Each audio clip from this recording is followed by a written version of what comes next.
실화 범죄 이야기. 점수를 이용하여 극적으로 법망을 피한 연쇄 살인범.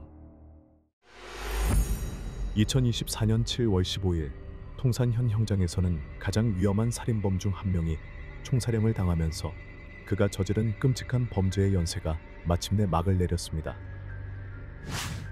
그는 개인적인 이익을 위해 아무런 망설임 없이 수많은 무고한 사람들을 살해하며 경찰 조직에 도전장을 내밀었습니다. 그는 매우 교활하고 여러 차례 탈출을 시도했으나 결국 경찰이 설치한 함정에 걸리고 말았습니다. 체포된 후 경찰은 그가 점술과 예언에 의존해 범죄를 저질렀다는 사실을 밝혀냈습니다. 그렇다면 그는 어떻게 체포되었으며 왜 이 살인범은 이런 미신적인 행위를 믿게 되었을까요? 오늘의 영상에서 이 미스터리한 사건의 세부 사항을 하나하나 살펴보도록 하겠습니다. 실제 범죄 사건을 2D 스타일로 각색한 작품입니다. 6월 4일 후베이성 통산현에서 경찰관 임진중이 연속 3일 동안 출근하지 않는 일이 발생했습니다. 그의 갑작스러운 부재에 대해 팀장이 그의 집으로 전화를 걸어 상황을 물어보았습니다. 전화 통화에서 임진중의 아내는 남편이 3일 전 집을 떠났다고 말했습니다. 당시 그녀는 남편이 갑작스럽게 임무를 위해 출장을 갔다고 생각했습니다. 하지만 이상하게도 그가 신분증, 경찰 배지, 총기 사용 허가증 등 중요한 물건들을 전혀 가지고 가지 않았습니다. 그녀는 또 그날 점심 식사 후 남편이 전화를 받았으며 떠나기 전에 펑이라는 사람의 이름을 언급했다고 덧붙였습니다. 조사를 통해 경찰은 임진중이 실종된 당일 오후에 관할 기관에 갔다가 이후 운전기사와 함께 현 실험중학교로 이동했다는 사실을 확인했습니다. 이 정보는 경찰에게 매우 중요했습니다.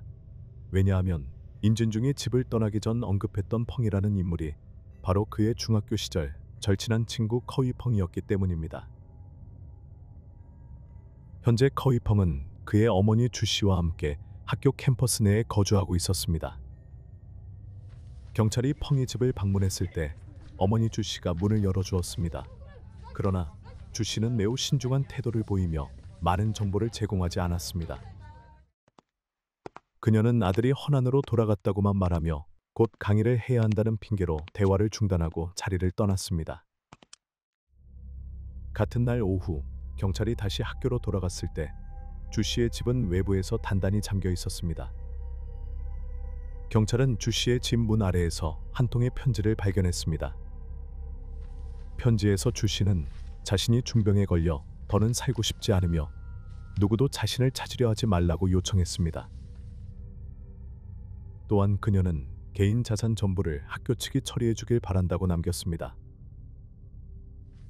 하지만 경찰이 학교 측에 접속하자 학교 측은 주씨가 심각한 질병에 걸렸다는 언급을 전혀 들어본 적이 없다고 밝혔습니다. 이에 따라 수사관들은 그녀가 병에 걸린 것이 아니라 조사를 피하려고 도망친 것이라고 의심했습니다. 결국 경찰은 주씨의 집을 수색하기로 결정했고 그곳에서 수상한 흔적들을 발견했습니다. 침대 머리맡, 의자, 그리고 방 구석에서 작은 혈흔이 다수 발견되었습니다. 특히 방의 창고에서 커다란 쇠망치가 발견되었는데 망치에는 머리카락과 말라붙은 핏자국이 묻어 있었습니다. 이러한 증거를 통해 경찰은 임진중이 바로 이 방에서 살해되었을 가능성이 높다고 추정했습니다. 수사팀은 사건의 정보를 신속히 전국 경찰 시스템에 전달하며 피해자의 특징을 상세히 기술하여 수색 범위를 확대했습니다. 얼마 지나지 않아 훈안성에서 외형이 일치하는 시신이 발견되었다는 보고를 받았습니다. 조사팀은 즉시 현장으로 출동해 신원을 확인한 결과 그 시신이 임진중임을 확인했습니다. 이에 따라 경찰은 주씨와 그녀의 아들을 체포하기 위한 수배령을 발부했습니다. 추적 중 경찰은 주씨가 통산현의 작은 사찰에 숨어 있다는 것을 발견했습니다. 6월 5일 한 비구니가 탁발 도중 한 여성 교사가 살인 사건과 관련해 경찰에 쫓기고 있다는 소식을 듣게 되었습니다.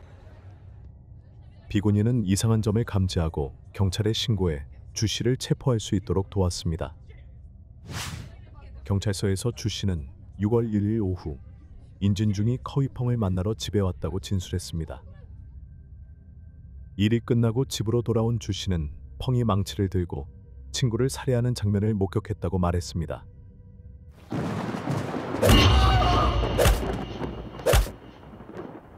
그녀의 진술에 따르면 펑은 시신을 어디에 숨겼는지 말하지 않았고 자신이 어디로 도망갈지도 밝히지 않았습니다.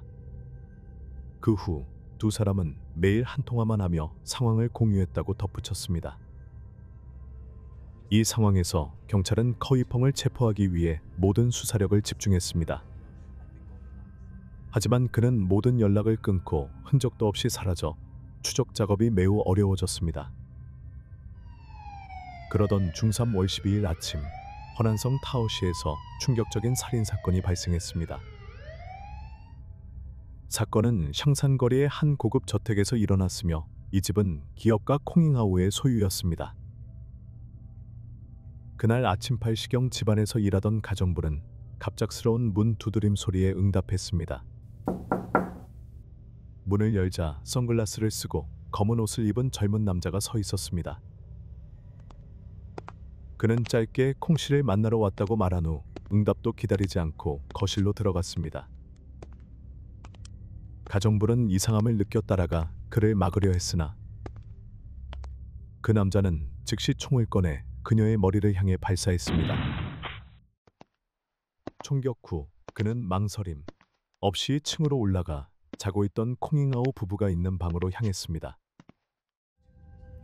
먼저 그는 전화선을 끊은 뒤 공포에 빠진 부부를 향해 총을 겨누며 나는 수배 중인 범죄자다. 살고 싶으면 모든 돈을 내놔라 라고 차갑게 말했습니다. 이 위협에 부부는 어쩔 수 없이 그의 요구를 따랐습니다. 콩씨 부부는 현금 1만 위안과 값비싼 보석들을 그에게 건넸습니다. 그러나 범인은 가져간 돈과 재산에 불만을 표시하자 콩잉하우는 지금 집에 있는 것은 이 정도뿐이다. 더 필요하면 추가로 줄 수 있다고 진정시켰습니다. 하지만 범인은 부부에게 최소 1시간 동안 경찰에 신고하지 말 것을 요구하며 그렇지 않으면 돌아와 죽이겠다고 협박했습니다. 그가 떠난 뒤 콩 씨는 안전을 확인한 후 휴대전화로 경찰에 신고했습니다. 경찰은 즉시 현장에 도착해 증거를 수집했습니다. 현장에는 사용된 총알, 탄피, 그리고 총기 상자가 발견되었습니다. 초기 조사에서 경찰은 범인의 신원이 커위펑과 일치한다는 사실을 알아냈습니다. 그는 허베이성에서 발생한 경찰 살인 사건의 주요 용의자로 지목된 인물이었습니다. 3월 13일 수사팀은 두 사건을 통합하여 수사를 확대하기로 결정했습니다. 3월 25일 콩잉하우는 이전에 그의 집에 침입했던 범인으로부터 이상한 편지를 받았습니다. 편지에는 4월 3일 오후 6시까지 36만 위안의 현금을 허난성 로양시 진구 위안 마을 18번 건물 15호실로 가져오라는 요구가 적혀 있었습니다.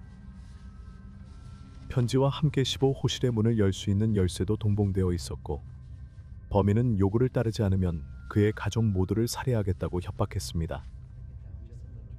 그러나 콩 씨는 협박에도 굴하지 않고 경찰에 이 사실을 신고하기로 결심했습니다. 신고를 접수한 경찰은 즉시 작전을 계획했습니다. 수사팀은 비밀리에 진구 위안 마을로 작업팀을 파견해 지형을 조사하며 매복 계획을 철저히 준비했습니다. 4월 3일 경찰은 약속된 장소 근처에서 수상한 남자가 주변을 서성이는 것을 발견했습니다.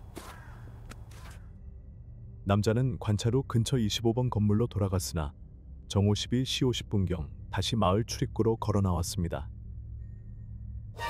경찰은 기회를 엿보다가 즉시 움직여 그를 제압하고 체포했습니다. 그의 몸에서 이미 장전된 권총 한 자루가 발견되었습니다. 조사 결과 이 남자는 바로 인진중 살인 사건의 주요 용의자인 커위펑임이 확인되었습니다.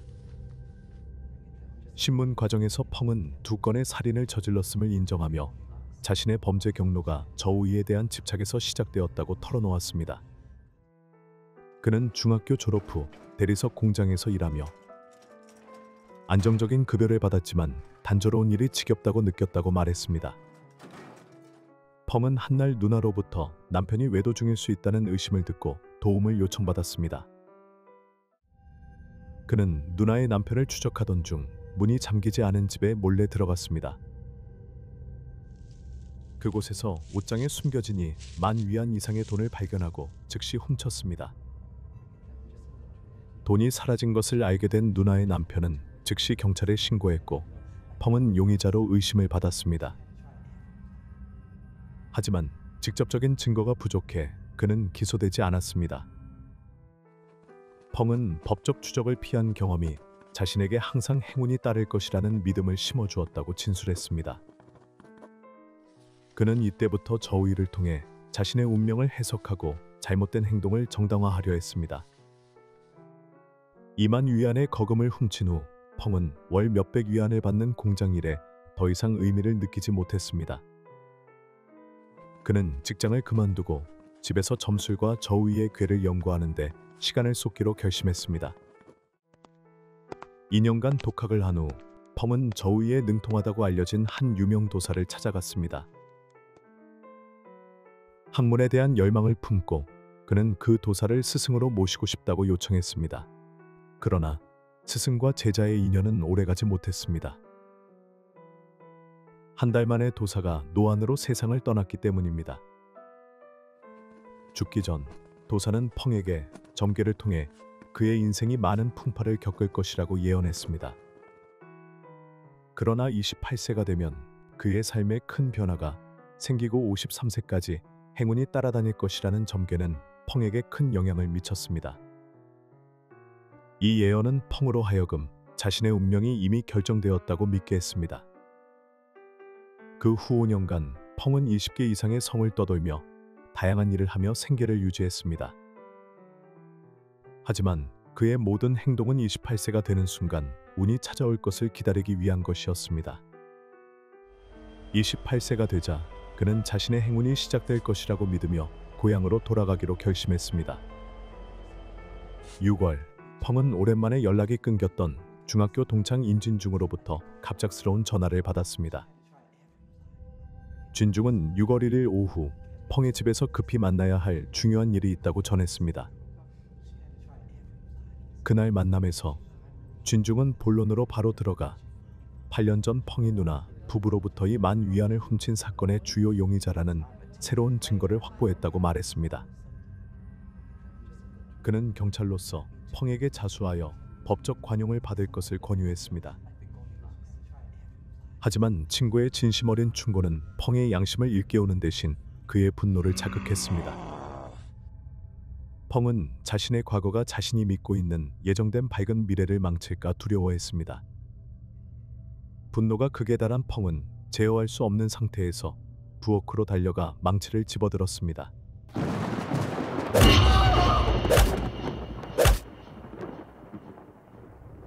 그는 망치로 진중의 뒤통수를 강타하며 그의 목숨을 앗아갔습니다. 펑은 친구가 사망한 사실을 확인한 후 공포에 빠지기는커녕 시신을 처리하고 범죄를 은폐할 방법을 계산하기 시작했습니다. 그는 맹목적인 점술에 대한 믿음으로 괴를 던져 다음에 무엇을 해야 할지 결정하려 했습니다. 결과적으로 시신은 남쪽으로 최대한 멀리 옮겨야 한다는 지시를 받았다고 생각했습니다. 이 지시에 따라 펑은 시신을 자루에 넣은 뒤 밤늦게 택시를 타고 멀리 떠났습니다.